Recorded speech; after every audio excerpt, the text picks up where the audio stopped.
welcome everybody to this super event on the snowstorm. So we eliminated actually competition through that. So no other courses going on. So we can have you here as a guest. So it was usually intended to be sponsored by the Center for Ethics with food, unfortunately, because everything is closed due to the snowstorm. We have still our lecturers here today. Before we start, a brief introduction. So this event is about market economy.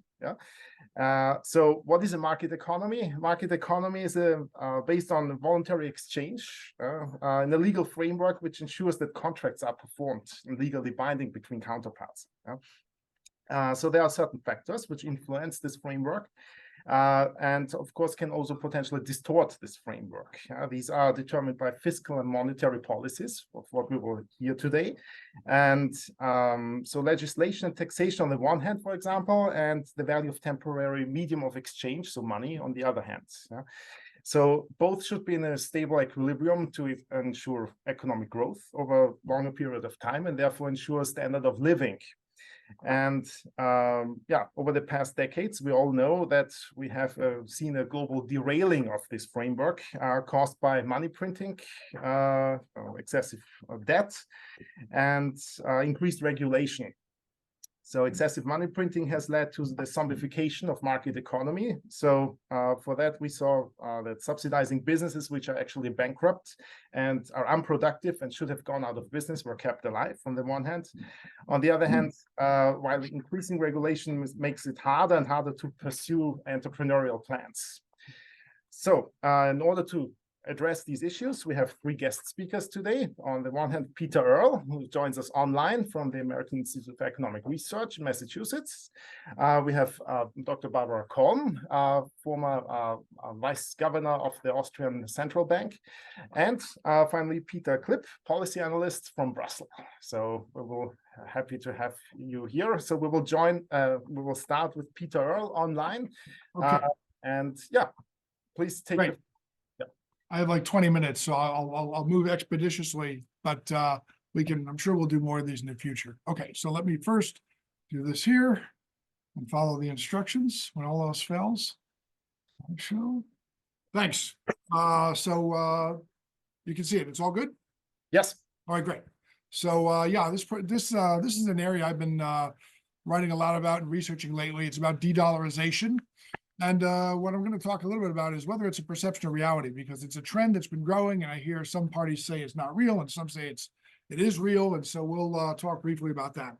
Sorry to make this quick, but I moved a few things around when I thought that this was canceled, but I'm happy to jump on and share this with you. So, quick commercial message, AIER, we've been around since 1933. We're one of the oldest sound money and free market nonprofits in America. We were founded in 1933 in the early part of the Great Depression by an economist named E.C. Harwood, who was very alarmed by what he saw happening in the New Deal. We have a whole bunch of undergraduate, graduate, and scholarly programs here. So go to the AIR site. You can see my and other people's articles, and you can also see some programs we run, which are very enlightening, and you may make use of some of them. So let's get going here. Okay, so just least important part about this is about me. I'm an economist at AIER. I've been here for almost 6 years. Before that, I spent a little over 20 years as a trader. I have kind of a different background than many of the people I work with. I appreciate the fact that many of them were professors and researchers. I was a trader, investment banks, hedge funds, that sort of thing. I got involved in crypto and a few other things. I ran a crypto business, and my background is as an undergrad, I actually studied engineering. When I was on Wall Street, I got an MBA in finance.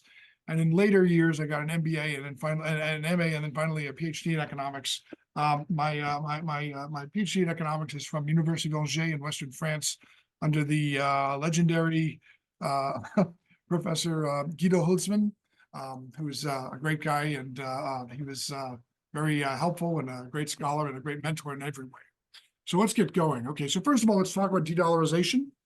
You've probably been hearing a lot about it in the last few years or so. And to talk about de-dollarization, we first have to talk about the dollar.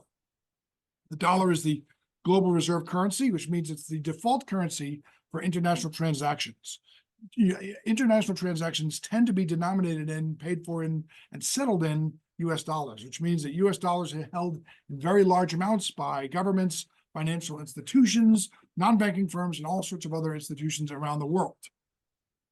So it became that way, starting with the Bretton Woods Agreement in 1944, which contemplated a US dollar tied to a fixed amount of gold. That's $35 an ounce gold that was set at, and then, or the dollar was tied to gold at $35 an ounce, and then fixed but adjustable exchange rates between national currencies and the dollar.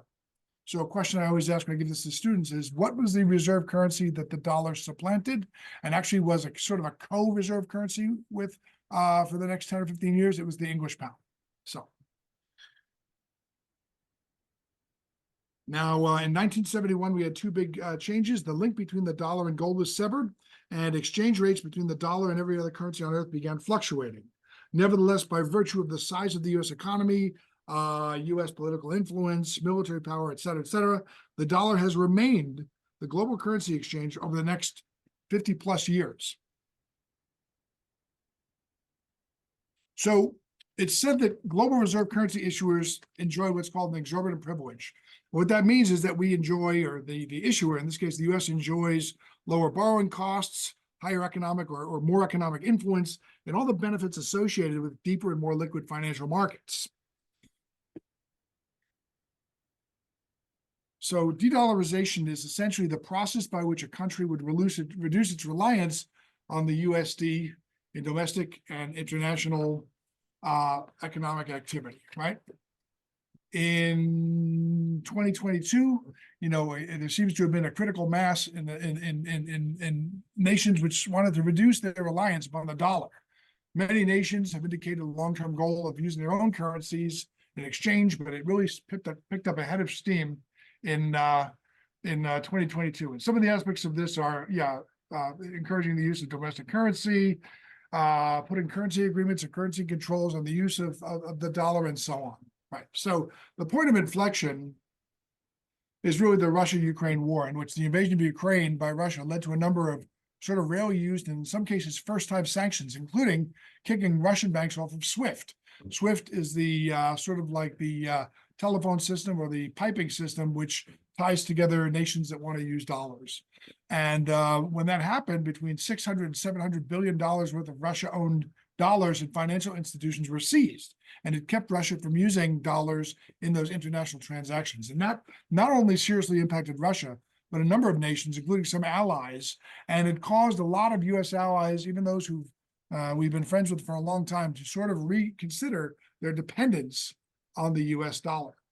But there's another point as well that sort of fed the current de-dollarization trend, and that's basically a carnival of errors by the US Federal Reserve. Unlike most federal banks have been somewhat error prone, and they, despite the talk about independence, have been politically influenced. But the Federal Reserve is sort of like the standard bearer in the world. A lot of central banks look to the Federal Reserve for policies. They base theirs off of the Fed and off of Fed research. And the Fed, our Fed has added numerous mandates over the last 50 years to an extent where it's often pursuing one mandate at odds with another. Early in COVID, the Fed massively expanded the money supply. It bought corporate bonds, reopened some facilities that had run during the 2008 crisis, including the commercial paper facility. It also undertook a number of other unprecedented actions. And when it was clear that inflation was on the rise, they called it transitory and ignored it for some years until CPI was over 8% and personal consumption expenditure index over 5.5%. And when they did act, they were in panic mode, and they basically destabilized sections of the commercial banking industry. So again, it's been a series of errors. We've seen a lot of mistakes to where some nations are actually starting to wonder if they should be following what the Fed does, if they can help it. And for the first time since the end of the Cold War, we have legitimate regional powers developing. BRICS, which we'll talk about later, is an economic power seeking to separate from the influence of the West. And more recently, that's taken the form of trying to get away from dollar influence. Now, there's also an issue I don't think it's spoken about frequently enough, and that is that for many nations trying to extricate themselves from the dollar order, there's a matter of pride.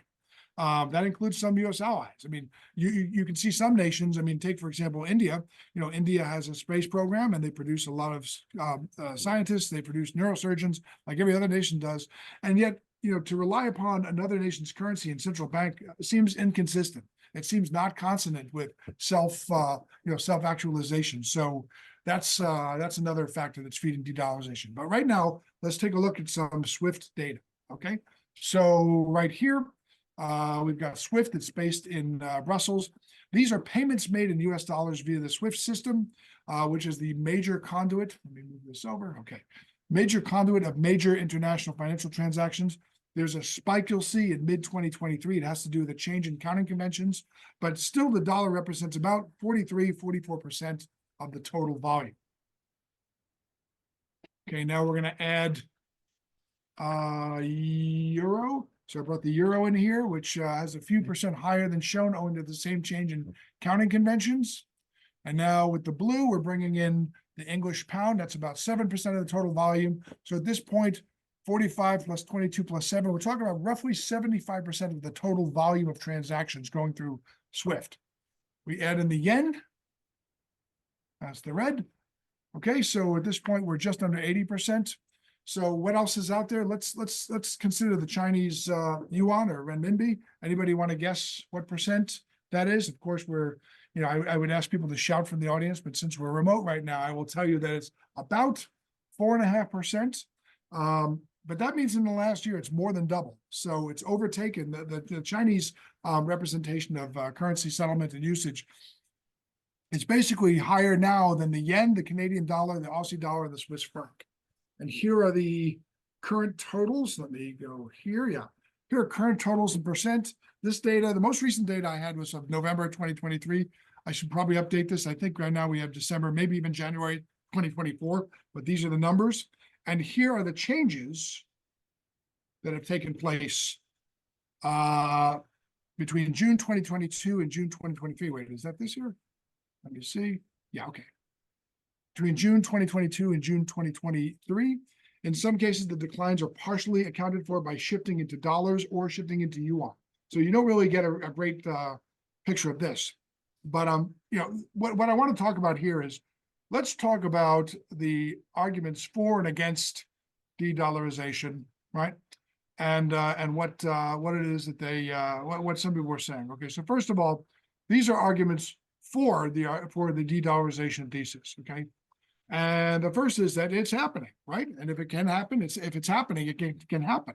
The amount of dollars among foreign exchange holdings hit a high in 1977, and more recently are about I believe just south of 50%. Okay. Second argument is that global reserve currencies do come and go. The dollar is not in that position indefinitely. Before the dollar, there was the English pound. Before the pound, there was the Dutch guilder. And the guilder institutionalized the use of gold or silver before that. So reserve currencies do come and go throughout history, and demand curves do slope downwards. And that depends, and that's the same whether we're talking about widgets or oranges or reserve currencies, dollars in this case. Okay. Some would argue that this is something that's long overdue. The United States runs major trade deficits. The value of the dollar has been demolished over the last 53 years, 95% or more since 1971. We're $34 trillion in debt, and our credit rating has been downgraded several times. Actually, I would make the argument that it's a wonder that the dollar is still firmly entrenched in world finance as it is. But there are some reasons for that, which we'll get into next. And there's also, we've crossed a Rubicon. The weaponization of the dollar may years from now prove to be a point of no or no easy return. And evidences of that is that some, even as I mentioned, US allies are considering ways of diversifying away from the dollars. Now, these are arguments for. Let's look at some of the arguments against de-dollarization or against this trend continuing, okay? So first of all, why now, right? It's not in 1971, the US dollar severed its link with the Bretton Woods Agreement was upended, and we had the post-1971 period. Since that time, the dollar's lost 95, 98% of its value. We passed $1 trillion of debt in 1981, and there's been no looking back. Here's a fun fact. In 1981, the annual debt service on US debt was $15 billion. The average amount of debt added per day in 2023 was $11 billion. The frequency of financial crises has increased dramatically since 1971. So why would a revolt against the dollar happen now? although the Rubicon being crossed, as I said, might be that point. Let's continue though. Everything from technology to accounting systems to the denomination of the largest and most liquid derivatives in the world are priced in dollars. Even more informally, the dollar is a fallback. Having been a commodities trader, although an American, I can tell you that we think in dollars. When I've spoken on the phone in my previous career with Saudi Arabian oil traders, with people trading everything out there, you think and you act in dollars. So that's very hard to get over, right? The global reserve currency is a product of a highly path-dependent process. In the case of the dollar, one that arguably goes back to the end of World War II. The barriers to exit and the switching costs are probably very high. And we're sort of seeing that now with the attempt to use more rubles and more yuans in international transaction. So could, for example, could the yuan be used? Well, I mean, not really. The Chinese have a closed economy and the Central Bank of China adjusts, I won't say manipulate, adjusts its value to compete on a trading basis. The euro is about halfly widely used as the dollar, but the ECB has shown itself to have more of an appetite for inflation than even the Fed, at least until a few years ago. Everything else is just too illiquid. Interestingly, no nation in the world has a massive rack of liquid securities to invest FX reserves in. And the US also has a pretty strong record of private property rights, which makes dollar-based assets a generally better bet than elsewhere. And history is more complicated than this. By some accounts, there have been overlaps in that period. At times, there have been arguably two reserve currencies. There are quasi-reserve currencies and regional spheres of influence, like the rupee in Bangladesh, Sri Lanka, Afghanistan, and Pakistan. So it's very, very variable. It's a messy game. Okay, so we'll look at some of the consequences. What would the consequences of de-dollarization be? Okay, well, first about whatever winds up happening, I have to say this first, whatever winds up happening, it would take a very long time, years if not decades. So it could be sped up or interrupted by policies, war, and all that. So this is not a problem for tomorrow or next month, probably not even in the order of years, but we have to start that out. I'm not saying that the world is coming to an end tomorrow by any means, nor that the end of dollars means the world is coming to an end. All right, so first of all, less use of the dollar means less demand for the dollar. Money is a good like milk or tractor tires, and there's a demand curve associated with it. If demand falls, the dollar's exchange rate vis-a-vis other currencies, which is essentially, you can think of it as its price, that will fall. That would mean that there are some effects which we are familiar with in forex trading. That means foreign goods become more expensive, not just finished goods, but also commodities and capital goods as well, all right? But there's a more important and possibly more serious long-term effect that would happen. With less nations holding dollars, what happens to demand for U.S. Treasury bills, notes, and bonds? It would fall, which would mean with less international appetite for U.S. government debt, the ability of the U.S. government to finance its operations would be constrained. So here's a thought experiment for all of you. Does anyone think that falling demand for U.S. Treasuries, which is the reason for warehousing dollars in the first place, would mean that the U.S. government curbs spending, or instead, would it make up for less marketable debt with higher taxes and expansionary monetary policy? I have an idea. I will let you come to your own conclusions. So right now, we'll talk about some current numbers. Right, we've got China 48.4%, 46.7% USD. That's by one measure of the FX holdings. This is the first time in history recently that more Chinese cross-border trade took place in yuan than in dollars. We have the rise of BRICS 10. Brazil, Russia, India, China, South Africa was recently joined by Iran, Egypt, UAE, Ethiopia, and Saudi Arabia, a somewhat worrisome development. By the way, the reason I crossed out 11 here is there was an 11th nation that was going to join. And this sort of buttresses the point against dollarization. Does anybody know what that country was? It was Argentina. Argentina does not want to de-dollarize. It wants to dollarize. So this is a very complicated situation indeed. Okay. Iran and Russia recently reported that they've completely eliminated reliance upon the US dollar. Honestly, not a big deal, not a lot of trade anyway. But if they develop the sort of systems and the technology to make this happen, it could feed this incurring elsewhere. More recently, again, a little more concerning, France and China. France is a friend of the US. They've decided to experiment with pricing natural gas in yuan. India and the UK, Germany, New Zealand, Israel, all allies of the US on some level or another, have decided to start pricing textiles in rupee, which is another concerning development. And, here are basically these are the changes in the last year. But this was an article that came out, and it shows that there's still a lot of institutional resistance. This is the guy who was in the Big Short. He said, keep your mouth shut when people said that de-dollarization was occurring. So there's a lot of emotion attached to this. I'm going to continue to watch this. This has become one of the things I cover mostly, but that is essentially the end of my presentation. I would be more than happy to answer questions if I were there. If you want to, you can email them to me. You can tell me how wrong I am or whatever. And, perhaps we'll get to do this in person sometime. Thanks very much for listening. Thanks. Thank you very much. Have a good afternoon. Thanks. Stay warm too. Thank you. Oh yeah, thanks. Bye Pete. now. Yep. All right, so then we continue with Dr. Barbara Kolm. As I said before, former vice governor of the Austrian Central Bank and currently president of the Hayek Institute in Vienna, in Austria. And yeah, she will talk about basically, your name of the talk is we got markets, we got economies, but do we still run market economies? Well, thank you very much. I think we could probably move that a little bit down because I'm not as tall. So would that work? Yeah, this should work. Okay, great.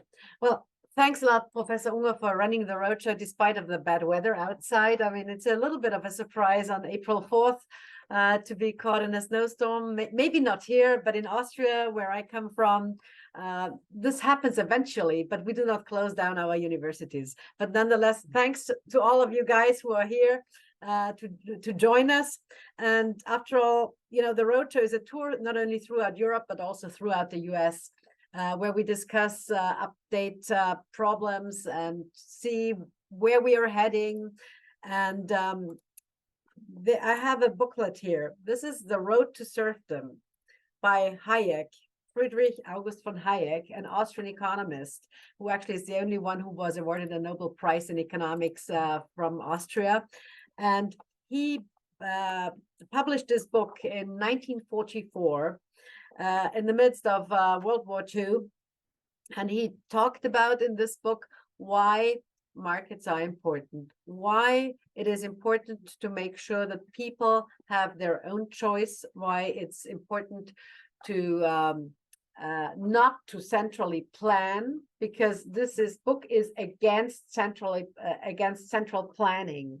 And that's the biggest issue that we have had back then in the World War II, because all, the Nazi regime was centrally planning. There was big organizations all across the world. The communists still have the central planning going on, no matter where they are, whether it's Venezuela, whether it's Cuba, whether it's North Korea.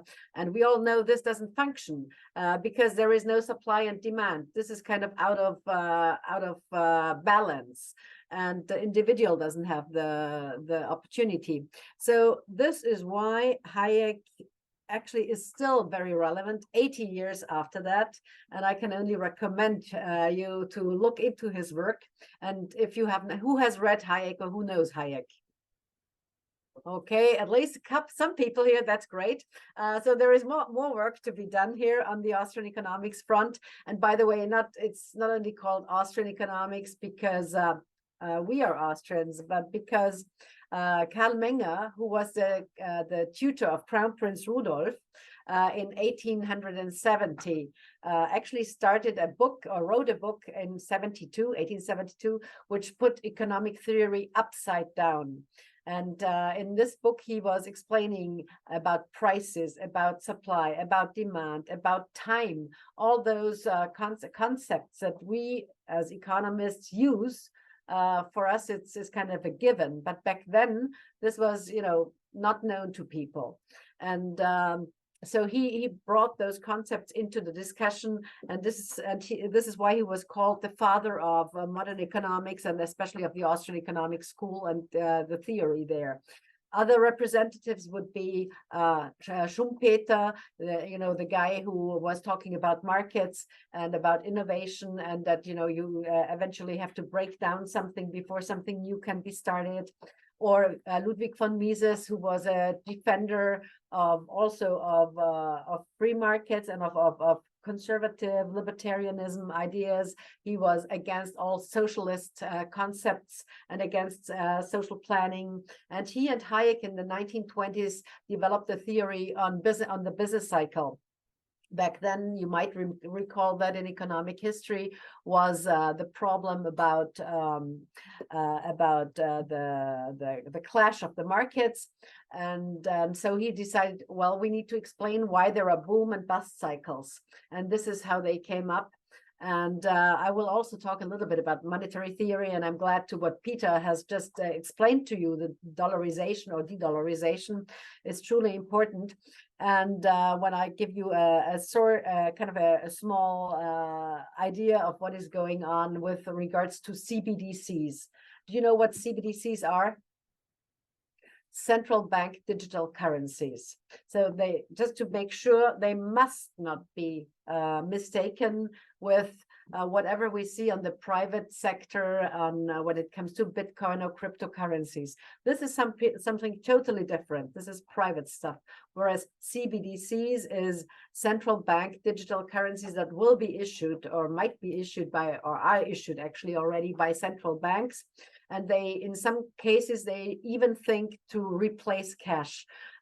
In Europe, officially, of course, people say, or people, if I say people, I mean politicians and also the European Central Bank, they say, no, of course, cash will not be replaced, but you never know what is going to happen. So what I would like to talk now is why we need markets, why we need private solutions, why that is much better for us. And I just give you a couple of points that also my colleague Pieter Cleppe will touch upon with regards to the European Union a little bit more in detail, but I will just give you an overview of why we need markets, why we as individuals, we know better what is good for us. So we want to choose freely and not be kind of tied into a top-down, centrally planned economy that tells us what is good for us. You might all recall COVID, and you might all have your own ideas about that, whether it was good to be locked in or locked down or not. This is kind of something that we as individuals should have decided if we wanted to stay at home or not, or if we wanted to have vaccinations or not. This is kind of something truly important because it's free choice, and this makes us as individuals much more wealthy if we can choose freely, because economic growth is of course determined by our own choice, by productivity, and this also makes societies and individuals rich. And if we have regulatory issues and problems that distort markets, then we are not as wealthy as we could be. It destroys competition. And there is another very important lecture by Hayek when he explains that competition is a discovery process, so that we as individuals kind of experiment and learn from each other on the one hand, but it's also another thing. He was awarded the Nobel Prize in the 1970s for his work on on how knowledge is created in society. And knowledge, of course, is created in society because we as individuals think and act, and because we as individuals learn from each other and experiment with each other, and also divide labor among each other. And this entire process was explained by him, and this is how he was awarded, one of the reasons why he was awarded the Nobel Prize. So let's go back to this regulatory issues that we have. I'm just now giving you the European perspective, but you can more or less add the US perspective. In some cases, it's not as bad here in the US, luckily, as it is in Europe, but we just have to be aware, because freedom is the most important good that we have to defend. And we only realize how important it is when we have lost it. So briefly, data protection and privacy regulations, digital markets and antitrust regulation, climate change and environmental regulations, financial regulations, which I will cover a little bit later, the Brexit implications. Britain left the European Union. We are now only 27 countries in the European Union, and Britain left because they thought, we are kindly overregulated, and that they didn't have a say on their own what they wanted to decide as a nation state. And so this is why, because of many other reasons, they left.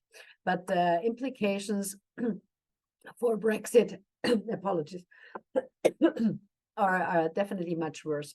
Then we have healthcare regulations, immigration and border control, cybersecurity regulations. These are just a couple that I put out, and I'm sure that Pieter will cover in his talk. But there is one thing that is just a supply chain law that came up out of the European Union that they enforce on all the European companies, and also on small and medium-sized companies, which means that companies need to detect actually where their products, where their components come from, whether they are from Asia, from Latin America, from you name it, and really prove that say a little piece of leather or a little piece of plastic that is a component of a bigger product, that they need to show that this thing is kind of solid, green, not produced by child labor, or that it has been sustainably produced, etc. You can understand that this, of course, has tremendous costs for the producer. And just to make sure that this logistics is done is a huge thing. So, but let's shift gears for the last 10 minutes or so, and I'll tell you a little bit about why we need to defend cash, and why we need also private alternatives, and why central banks' digital currencies is kind of not the optimal idea, I would say, and why markets actually should rather look at private market solutions. So cash is actually freedom in action, because for us it's anonymous, it's divisible, it's stowable, and it's, well, the most important thing, it's anonymous. We can keep it wherever we want. Nobody knows about it. And of course, it's also the simultaneity of performance and consideration is important, and it's simple. If you have cash, your transaction is from you to me, or me to you, and we have done the deal. It's set. But whether if I do it digitally, or if I do it via phone, or via bank card, credit card, there are many more steps in between. And something, if we have an issue, for example, with our electricity, which can happen, and all of a sudden this doesn't work anymore, so the transaction will not go through, the deal is not done, or it may be delayed. So this is why cash in many places, at least, in simple transactions, is still something very good. Of course, your generation grew up with digital tools, and you're totally savvy on that.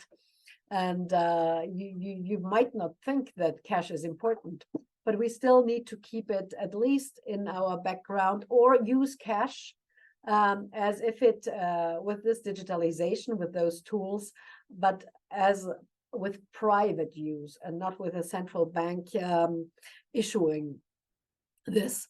So the European Central Bank has announced, or actually the European Commission, the politics in Brussels have announced this with a decree in June 28th last year, that the European Central Bank, which is similar to the Federal Reserve System in the United States, is going to issue a central bank a digital euro, and this should be done by 2027.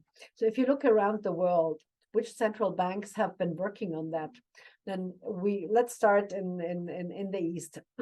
The Bank of Japan.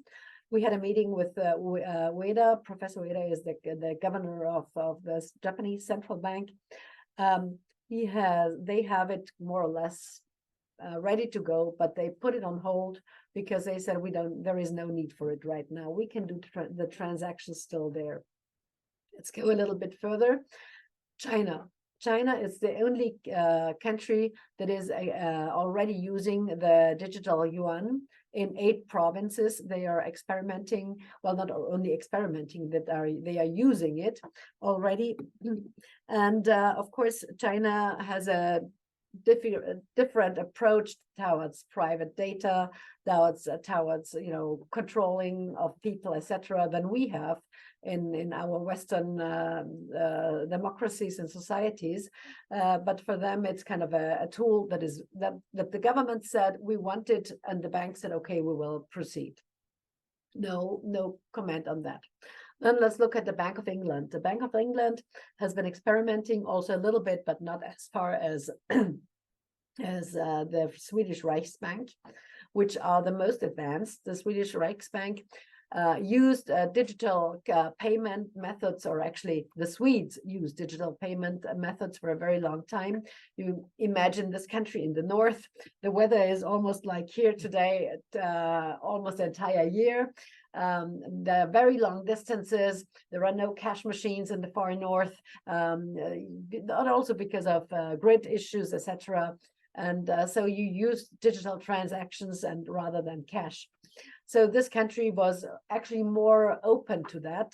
And the last governor of the central bank of Sweden said, no, we don't want the digital krona. We stick to what we have right now. Now there has been a political change, and they might come back to this experiment.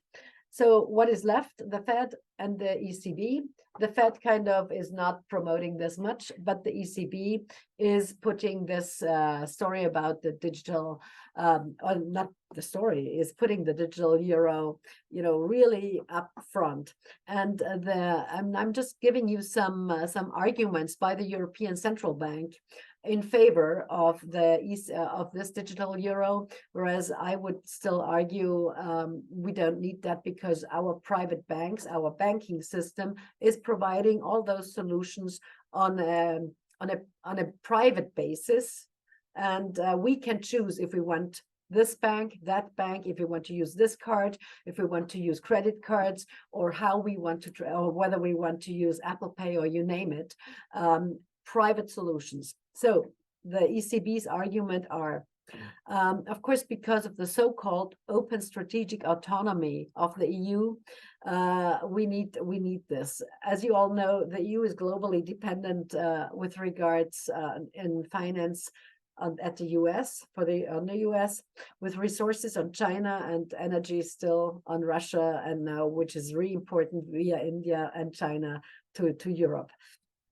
The EU's financial markets and digital infrastructure depend on the US from transactions, and the UK for clearing, and in US and China, of course, on the digital in general. So, of course, there are areas in cybersecurity and security that we as Europeans are not autonomous, and we depend on all other continents and nations. So the EU, or actually the European Central Bank, said, okay, in order to be independent from all those countries and nations that I pointed out, we do the digital euro. We announce it, and it will neither combat cash nor the thing is also, they announced using the digital euro because, of course, you can stop fraud. This is just an argument which is totally ridiculous, because those guys who steal, who don't stick to the rules, who commit terrorist attacks, etc., use different payments. They would not do it via the digital euro. They would not do it via cash. They transact in cryptocurrencies or in whatever other. So this is not an argument that we could take for real. nonetheless, it is being used by the ECB. And of course, what the ECB also announced that using a digital euro would make a higher level of privacy protection, and it's kind of the evolution of money.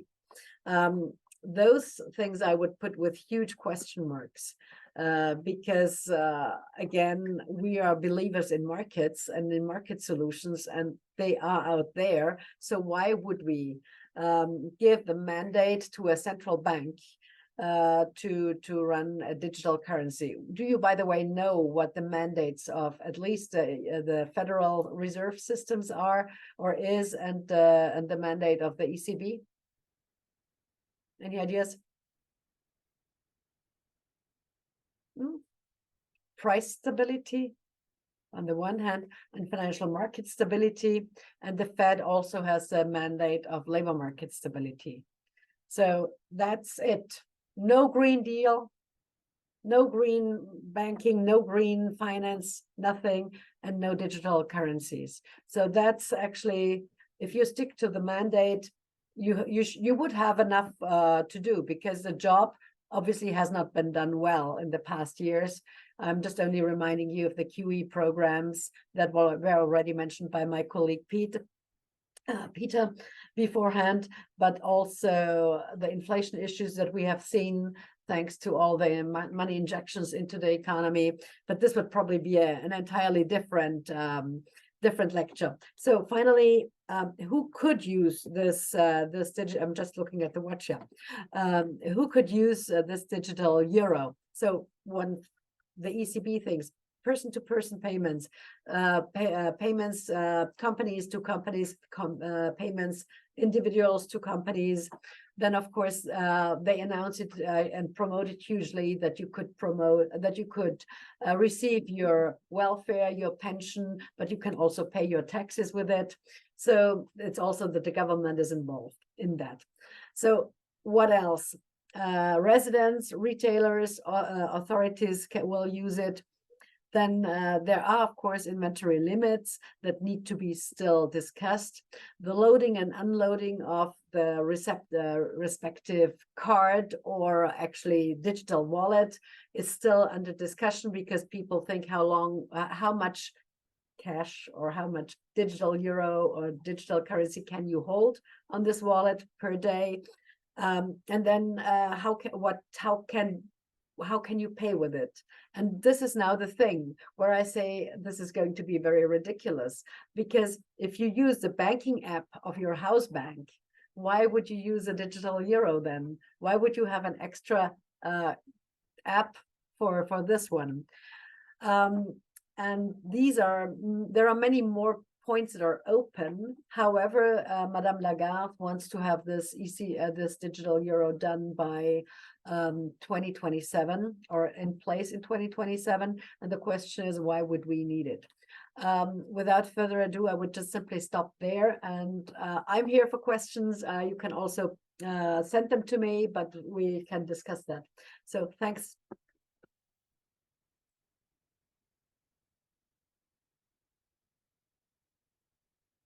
Right, thank you very much. We will have as a next speaker Pieter Cleppe from Brussels. His talk will be about, he will provide an analysis of the European economic policies. Please. Thank you, Stephan, for inviting me here. Very beautiful college.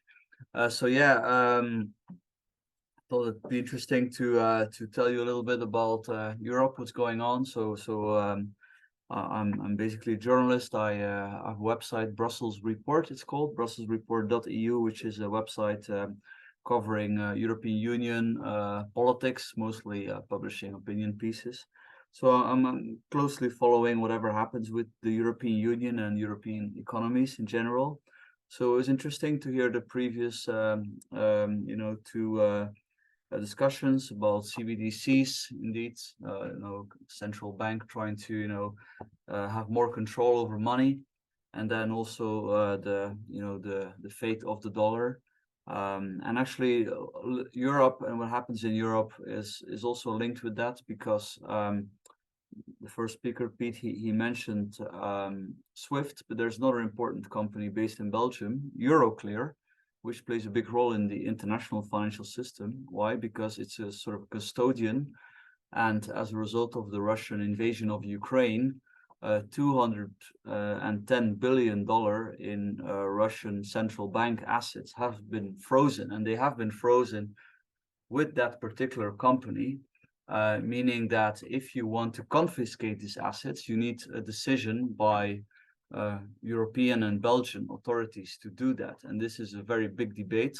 And the opponents have warned that if the Western democracies would do that they will, of course, undermine trust in the dollar, because and I think yesterday or the day before, countries like Indonesia and China have been warning not to do that, not to go forward with even partial confiscation, because they may wonder like how safe it is to continue to hold assets in dollar.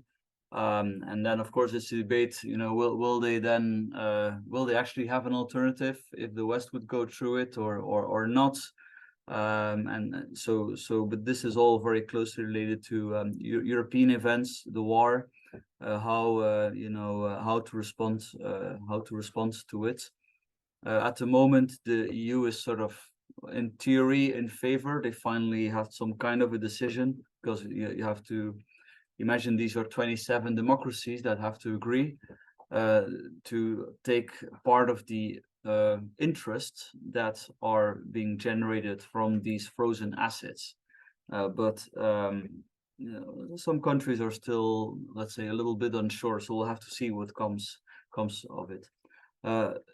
Another big effect of the Russian invasion of Ukraine was, I'm sure you followed that, was the gas that was coming from Russia to mainly Germany. Germany is the motor, the heart of the European economy, and Putin decided to cut this gas. People will say that was in response to the Western sanctions on Russia that were, I would say, not very successful. At least they have so far not managed to stop Putin. You could argue that the weapon deliveries to Ukraine have been more effective than the sanctions. That's a different debate. But in 2022, this had a massive effect. Germany, the German economy, which has a lot of intensive industry, not only cars, but also chemical industry, suddenly saw its energy costs increase a lot. And this continues to have an effect until today. Now, how was this solved? It was solved thanks to the United States. Thank you very much for that. Sort of the Russian gas, the size of the Russian gas was replaced by American LNG, shale gas. It's in a way ironic, because we all know there's a debate on how environmentally damaging or friendly shale is, and people say it has improved a lot. But of course, nothing is perfect. But in practice, shale is banned in Europe. Germany could extract lots of shale, but they choose not to do so because of environmental reasons. At least they claim. Whether that's right or not, it's another debate. But then they're happy to import it at a very high price from the United States. This is a problem, because the energy cost in Europe, as a result of the fact that it's so expensive, is structurally higher than competitors in China and in the US. There's actually quite a bit of companies moving from Germany to the United States because of that reason. And people talk about the deindustrialization of Germany, which may be too alarmist or not, but it's definitely happening to a degree. That is a fact. This is all very important, because in June, on the 9th of June, most countries in Europe, there's going to be a European Parliament elections. So maybe you have to explain a little bit. I'm not sure to what extent you're, following European politics, but of course, every democracy in Europe has their own parliament and government, and then the sort of the central level, the equivalent of the federal level in the States, is also composed of a European Commission, some kind of a secretariat is that, and a European Parliament, which is directly elected. Now, that European Parliament has quite a bit of power. People still make fun of it because back in the days it had almost no power, but now it does, and it's directly elected. And what you see is that a lot of anti-system votes, a bit like Trump in the States, you could argue, perhaps, not fair to always equate everything, but there's a lot of anger as a result of the dire economic situation. Now the problem is, as I mentioned, a lot of the problems in Europe, especially in Germany, are self-inflicted, and there's the fact that they refuse to exploit shale.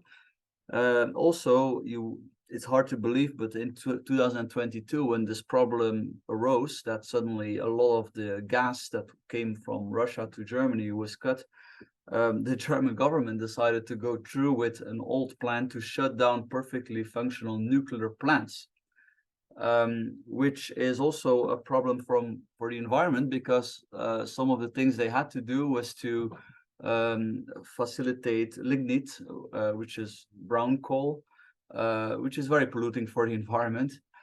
In order to generate electricity, they even had to empty and remove a village, and then green activists were protesting against that.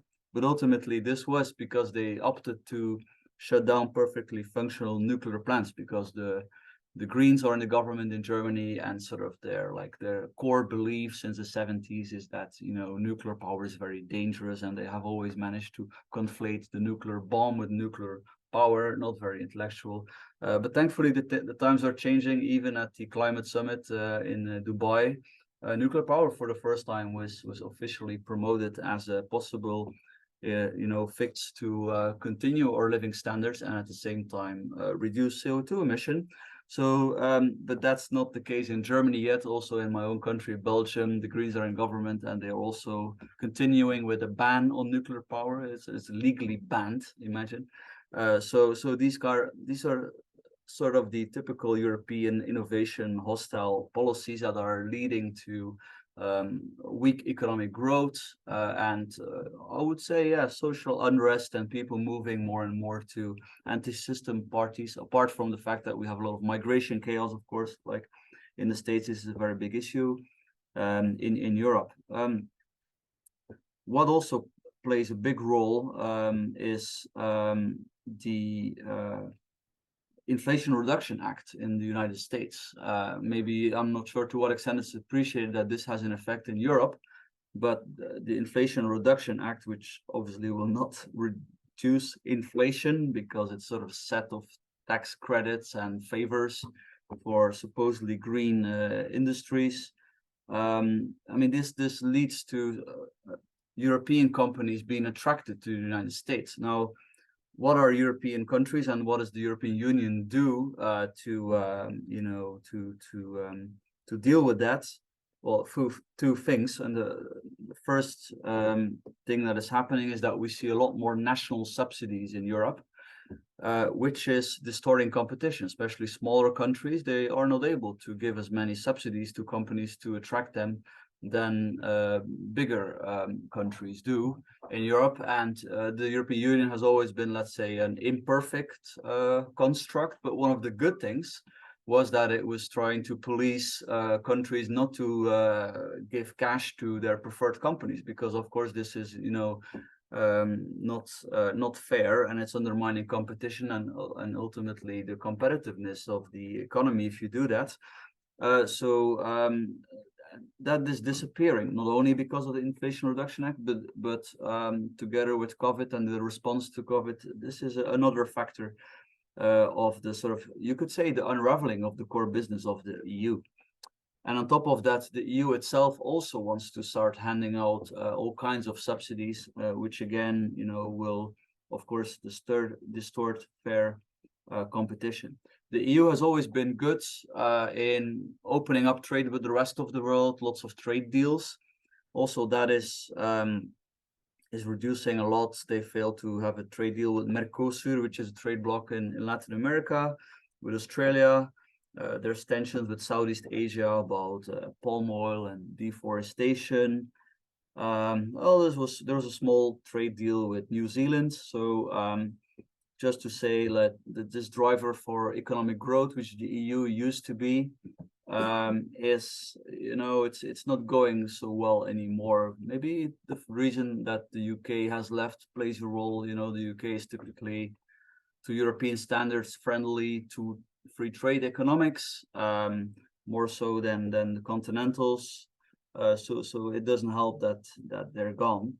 Then also quite important is that there's some kind of a crackdown ongoing in the European Union against the big tech, American big tech, mostly because most big tech companies are American. So there are laws called the Digital Services Act and the Digital Markets Act. I don't know if you followed how Elon Musk was sort of in a fight with the European Commissioner responsible for this. So this is legislation requiring all kinds of extra things from these big tech companies. They want these tech companies to have fact checkers and all kinds of procedures. So this is not just a problem for innovation, but also for freedom of speech, you could argue, to a certain degree.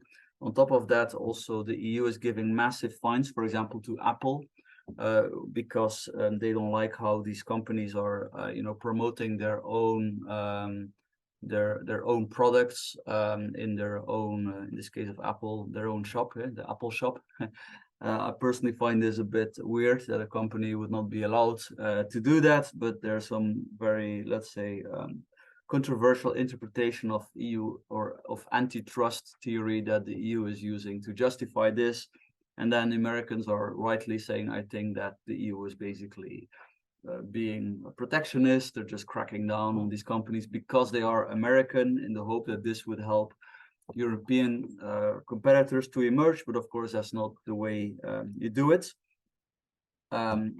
Sure, you're all following what's going on with artificial intelligence, and I think it's fair to say that we don't really know how this will develop, right? It seems like early days, but the European Union has nevertheless already decided an Artificial Intelligence Act. So they want to regulate it before we even properly know how it's going to look like. The president of France, and France is not typically a country very strongly in favor of free market economics. President of France is Emmanuel Macron. In December, when there was a deal on this piece of EU legislation, he said, well, it's not so smart to regulate a lot of industry if you don't have as much of it. And Europe does not have a lot of tech innovation as compared to the United States. We do to a degree, but certainly it's a big problem that we don't have so much. And then to regulate it is obviously not the right response. The president of France said, which I thought was quite interesting. But nevertheless, they continue with it anyway, because when legislation is on the rails in the EU machine, it's sort of everybody's responsible, nobody's responsible, and it's sort of just goes, and in the end they water it down a little bit. But another piece of regulation. Then there I conclude, and this is also a reason why there's a lot of this content. Maybe you saw that in Europe there's been big farmer protests. So the EU in the last 5 years, they have managed to anger the farmers, they have managed to anger industry that is angry about the high energy cost. They have managed to anger the homeowners and the car owners. So the farmers, there's all kinds of green climate regulation. They they call it the farm to fork strategy. They want to try to push our farmers even more into some central planning system with subsidies and requirements and whatnot. And they're angry about that, the farmers. Also, they don't like trade deals with countries when these countries don't have to comply with certain regulations, and European farmers have to. They have a point there, I think, even if trade is, of course, good. So industry is angry. Also, homeowners are not happy because the EU is coming up with some kind of new regulation to impose mandatory renovation of buildings. They claim it's for the climate, but then in Europe you have many old buildings, and it's going to be incredibly expensive if you have to, you know, if you're forced to renovate to a certain isolation level, even if you say, well, you know, but this is not economical for me to spend so much money. Legally, you're going to be obliged to do it. They claim for the climate, but then, you know, it's all, you know, based on very shaky scientific underpinnings, I would say.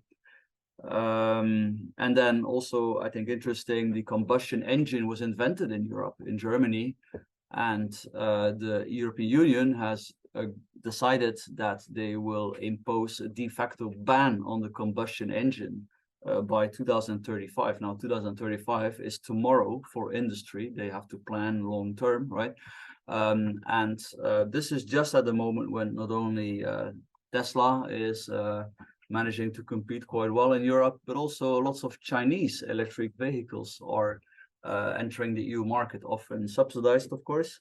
But also because in China, some of these companies, like they're quite well integrated with the battery. So they're quite good, frankly, when it comes to EVs, and European companies aren't so strong. So it's kind of bizarre to see Europe, you know, banning a technology, the combustion engine, that according to some car experts still holds great promise, and where Europe is strong. So also this is an element of anger. Also, there's a cap and trade system in Europe, some kind of a climate tax that is imposed. They also broadened that, and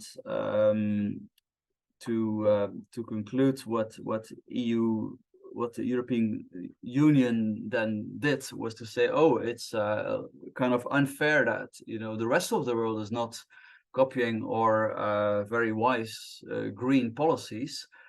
So we have to, you know, correct that by introducing a tariff. It's called CBAM. That's just another acronym. They like acronyms. So they want some kind of a tariff on imports in order to justify that in India, in Africa, you don't have the same green policies that the European Union is imposing on its economy.